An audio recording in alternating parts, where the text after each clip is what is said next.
What the hell is this? This pathetic lunch is basically just leftovers from last night's dinner. Excuse me? I opened my lunchbox in front of my coworkers and it was embarrassing. Everyone else had fresh food from the cafeteria or nice homemade lunches. You've never complained about leftovers before. What's different now? What's different? I've always hated these leftover lunches. I was just being kind enough to not say anything up until now. Look, my coworker Mark brought in this amazing lunch his wife made. It had imported Wagyu beef. Can you believe that? You could at least put some premium salmon in your husband's lunch. Show some effort, will you? Since when do you care what your coworkers think about your lunch? Image is everything at work. How can I network with executives eating food like this? Cold chicken and some sloppy salad? I was actually looking forward to lunch today, but this is just disappointing. Premium salmon? That's not something I can just casually put in a work lunch. Stop being so ungrateful when I'm taking time out of my day to make these for you. What? I never asked you to make lunches. You're the one who insisted on making them. That's not true. You specifically asked me to start saving more money, so we decided that I would make lunches because you were spending too much at restaurants. When did I say that? I clearly told you why I wanted to make these lunches. You said you wanted to save $1,000 monthly for our house down payment, so I started making lunches to help us save money. You agreed with the idea, remember? That was before I realized how it would affect my image at work. Could you at least make something that motivates me? This cheap lunch kills my work motivation. Mom would have a fit if she saw this sad excuse for lunch. She'd say that you're not putting enough love into it. Oh, really? Did you see what the executive wives pack for them? It's on a completely different level. Mom always made me amazing lunches. She never used leftovers. She always filled them with my favorite foods, and at least 3 times a week, she packed me premium seafood from that fancy place downtown. Premium seafood 3 times a week? Every single week. Obviously not the cheap stuff from the grocery store. Mom understood the importance of proper nutrition. She'd get it from Morin's Seafood Market, only the finest qualities. Well, that sounds quite extravagant. That's just normal at my parents' house. Dad runs a $10 million company, so his son's lunch has to be top-notch. And now look at my lunch. Just yesterday's leftovers. It's honestly depressing. Oh, I'm so sorry for depressing you with my subpar lunch. But what about our current budget? Have you looked at our expenses this month? A good wife would figure out how to make it work. Fine, I'll start buying premium seafood right away. However, when are you planning to become the CEO of a $10 million company too? What did you just say? If you want those fancy lunches that your mom made you so badly, I'll make them for you. But first, why don't you provide us with the same lifestyle as your parents? Start earning the same amount. What's with that attitude? You're making it sound like I don't earn enough. For a normal lifestyle, what you earn is fine. But if you are expecting to live like your parents, then no, it's not nearly enough. You're just an ordinary office worker, not the CEO of a $10 million company like your dad. Hey, you're mocking me now. Just because I'm not like my dad, I'm just an office worker. I'm not mocking you at all. I'm just responding to your complaints. Responding? You're always complaining about my lunches, and you always bring up your parents' house and their ways in every conversation. I'm tired of hearing you brag about your family's wealth. When did I ever brag? I'm just telling you how things were at home. Every single day, Jack. Every conversation somehow leads back to your family's money. I don't even want to hear it anymore. I get it. Your family is incredibly wealthy. But I can't provide that kind of lifestyle. We can only live according to our means as a couple. We have different income and assets than your parents, so stop complaining about everything. Shut up. Making it work is a wife's job. Excuse me? You're always talking back to me, your husband. Just show a little more respect to the man who's bringing home the money. Whatever. I'm buying lunch from the deli today. Who want to eat lunch made by such a disrespectful woman?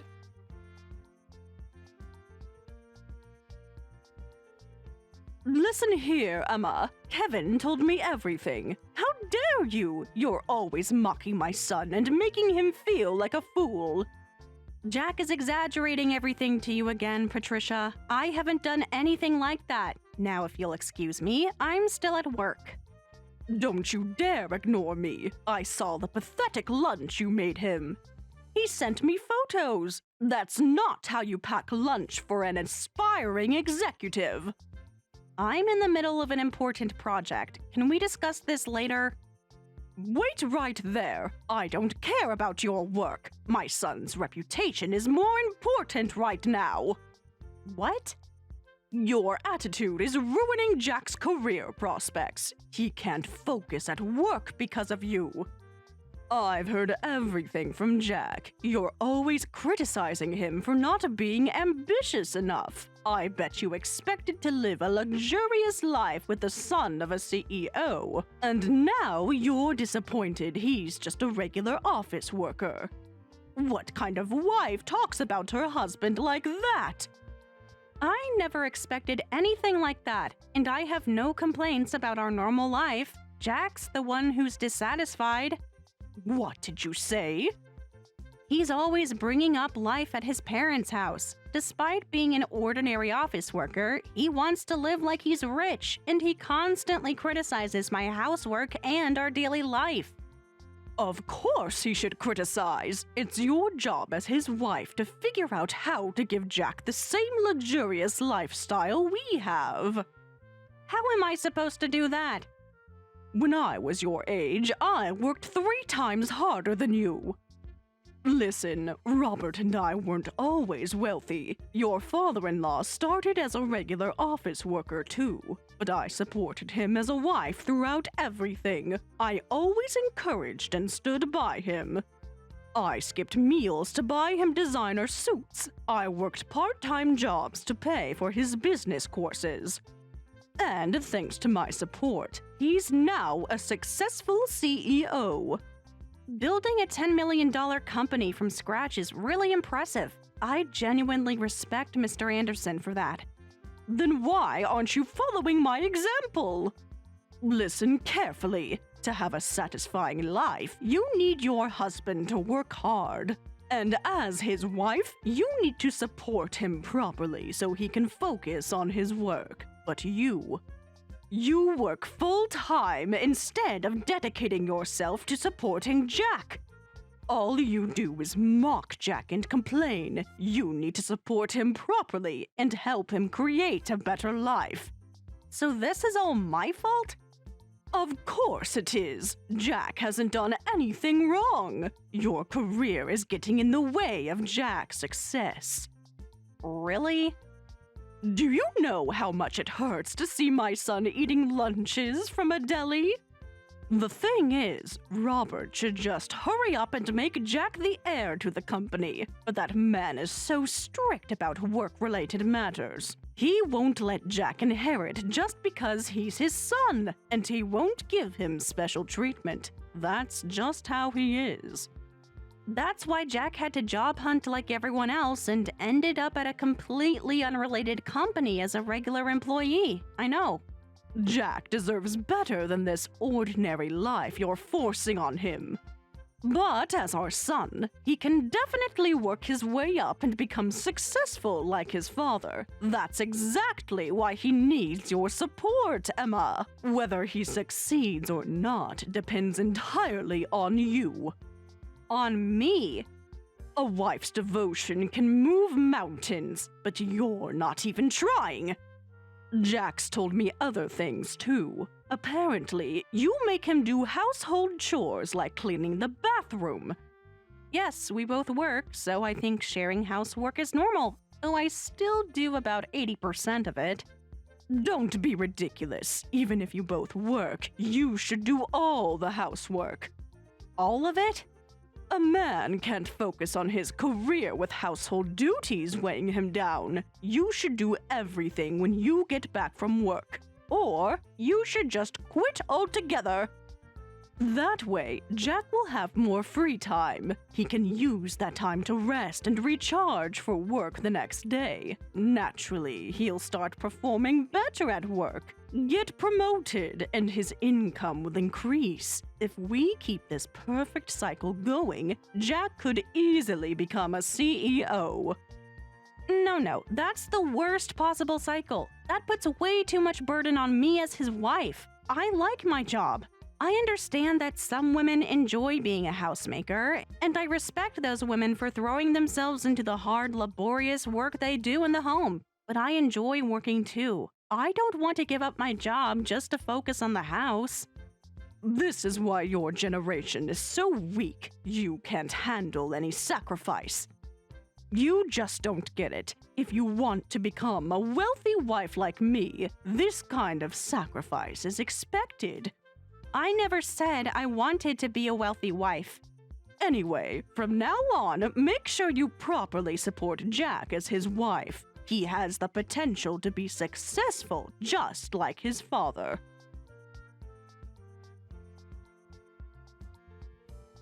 Hey! Starting next month, we're moving in with my parents. Pack up our stuff when you get home from work.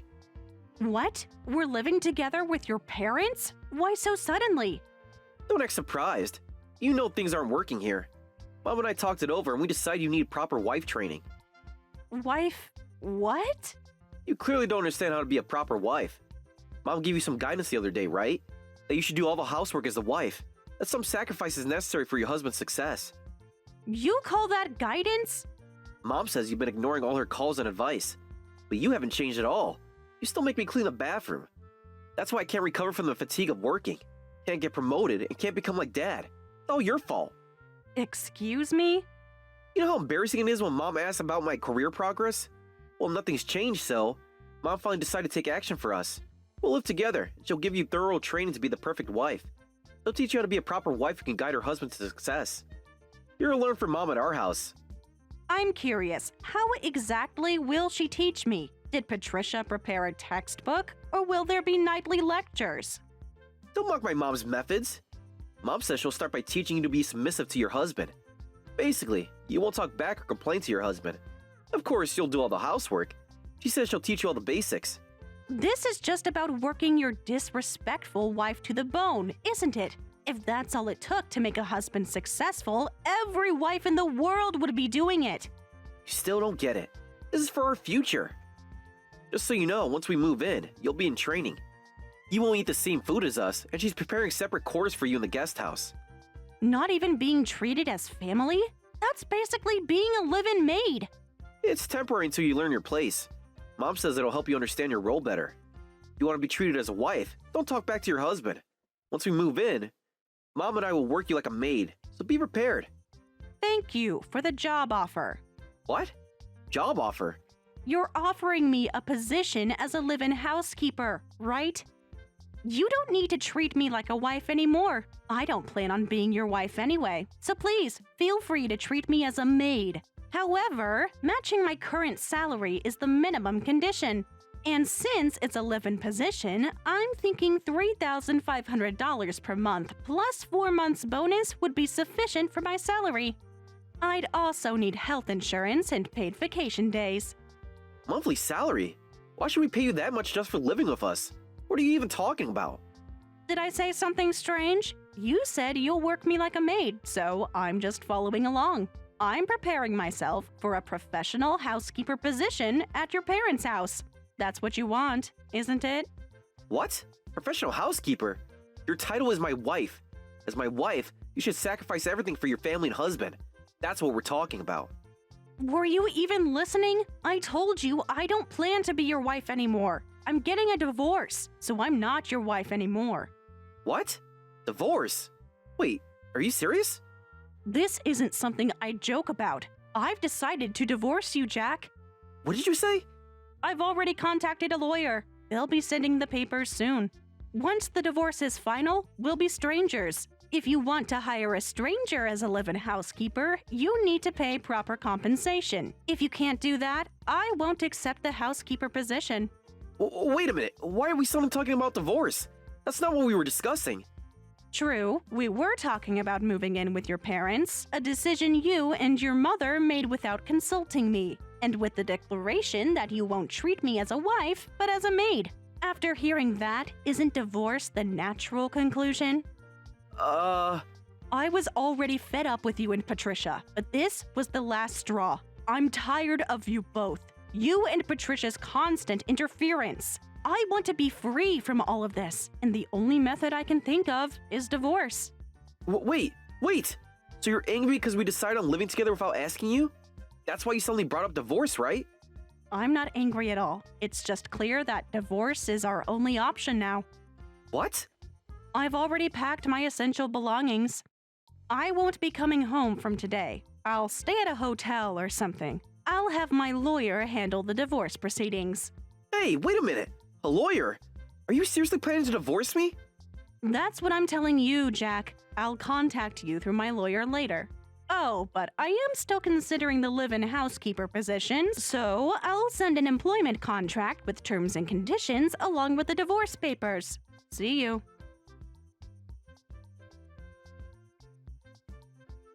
Hey, Emma. I got the divorce papers from your lawyer. Do you really want to end things with me? Of course. Please sign them quickly. Can't we talk about this? Mom's really upset. Is that why you're messaging me? Because Patricia is upset? You're being too hasty. Are you sure about divorcing me? I mean, think about what you're giving up. My family runs a successful business and we're wealthy. Are you really okay giving up your position as my wife? Yeah, I'm totally okay with it. You'll regret throwing away this opportunity. You know how many women would love to be in your position? Then go find one of those women. Huh? I married you because I loved you as a person, Jack. I was never interested in your family's assets or company status. So now that I've fallen out of love with you, divorcing you doesn't bother me at all. But, it's not possible. Everyone cares about money. Remember our first date? You were so humble and so sweet. But you've changed so much since we got married, Jack. In the worst kind of way. When we were dating, you said your family's wealth had nothing to do with you. And I loved how you worked hard to build your own identity away from them. I loved the way you were, just being yourself. You were proud of making your own way. But after we got married, all you did was brag about your family's wealth. And every time you did, you looked down on me. I'm sick of it. No, that's not. It's just that Dad was already running a company and making great money at my age. So lately I've been feeling pressured and… And your response was to brag about your family while taking it out on your wife? You decided to become exactly what you used to hate. That just turned me off even more. What? Remember when you used to make fun of trust fund kids, saying that they couldn't do anything alone? Now, you're worse than them. At least they own their privilege. You're basically saying my rich family is my only attractive quality. I have zero interest in living a wealthy lifestyle, but you kept obsessing over it. I can't believe I fell for such a pathetic man. You're not the Jack I fell in love with anymore. Pathetic man? The old Jack would never let his mother fight his battles. The old Jack would never threaten to treat his wife like a maid. You can just keep clinging to your rich family forever, like a pathetic, weak parasite. I don't need a husband who acts like a spoiled child. Shut up! You've said a lot of things that pissed me off, but now you're getting cocky. I don't need a wife who doesn't understand my feelings either. You don't understand the pressure I'm under. Everyone expects me to be like my father. The old you wouldn't have lost to that pressure so easily. Fine, have it your way. I'll sign the divorce papers, but don't ever show your face here again. Finally, that's the first decision you've made without consulting your mother.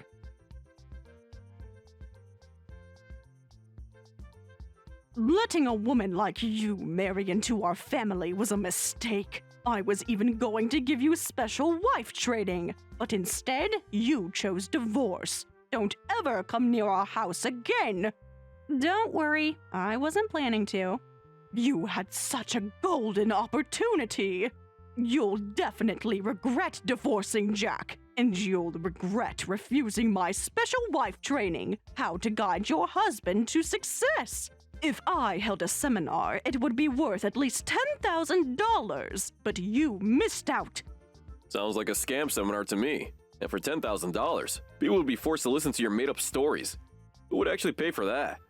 You never guided me to success. I struggled for that success on my own. All on my own because you were never interested in being a supportive partner. Huh? What? You're not Emma. Robert? Why are you here? A 10K seminar? Give me a break. You never lived such an admirable life. You spent every day complaining to me and making our home uncomfortable. I just happened to succeed despite that. How dare you take credit for my success? But, Robert, No way, you can't be with Jack's ex-wife. Well, I am. I came to apologize to Emma for the behavior of my foolish son as an equally foolish mother. What? Emma told me everything about your wife training plan. I can't believe you were planning to force them to live together with us without even asking Emma's opinion. And you were going to put her in the guest house and treat her like a maid? I can't believe such things were about to happen in my house. I'm shocked. Well, it's not like we were hiding it. You know, you're always so busy with work. We just hadn't found the right time to tell you. I was just trying to help our son. You've always been all talk. As soon as we got married, you quit your job without discussing it with me. Became a housewife, and your catchphrase became, hurry up and make more money to make me happier. For 20 years, all I've heard is, when will you make more money? I hated hearing your complaints so much that I threw myself into work out of spite. By luck, that led to my success, and now I'm CEO of a $10 million company. The nerve of you to claim my success as your achievement. But I supported you. How exactly? Um, Now I finally found a good reason to divorce you, Patricia. What? Your behavior towards Emma was the last straw. Call a lawyer immediately. Start packing your things so you can leave the house anytime. Wait, Robert, why are you suddenly talking about divorce? Because I can't live with someone like you anymore. What? Someone who brags about their husband's achievements like they're her own and tries to bully their daughter-in-law. Well, I don't want to live with such a person anymore. But You've turned our son into a spoiled brat. Just to be clear, I won't be hiring you as a live-in housekeeper. Maybe ask Jack if he'll hire you. Now, I need to continue apologizing to Emma for this whole mess. wait, Robert, let's talk about this. You can't just throw me away after all these years. I can't possibly manage a normal life at this point. It's impossible. Then why don't you try building your own $10 million company? What? You got these amazing sports skills that you can turn anyone to a success, right? Why don't you use them yourself? Goodbye.